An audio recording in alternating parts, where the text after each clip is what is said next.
Gadgenagar police station जवळील शेगाव नाका चौक या ठिकाणी चारही दिशेने सीसीटीव्ही यंत्रणा 1 डिसेंबर 2023 रोजीपासून सुरू करण्यात आली आहे।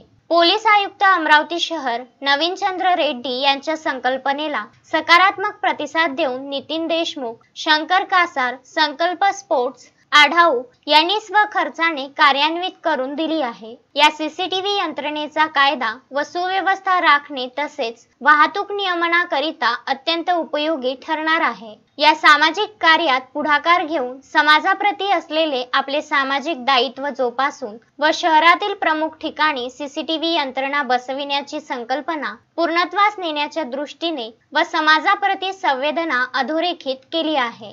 त्यांच्या या योगदानाचा कार्याचा सन्मान करण्यासाठी 2 डिसेंबर 2023 रोजी सकाळी 12 वाजता नितीन देशमुख व इतर यांच्या हस्ते फीत कापून सीसीटीव्ही यंत्रणेचा उद्घाटन सोहळा करण्यात आला। तसेच पुष्पगुच्छ देऊन त्यांचा सत्कार करण्यात आला। कार्यक्रमाकरिता वाहतूक शाखेचे पोलीस निरीक्षक संजय आढाऊ, गाडगेनगर पोलीस स्टेशनचे पोलीस निरीक्षक गजानन गुल्हाणे व इतर अधिकारी स्टाफ तसेच मान्यवर व्यक्ती व शांतता कमिटीचे सदस्य उपस्थित होते। Vidarbha news bureau, Amravati.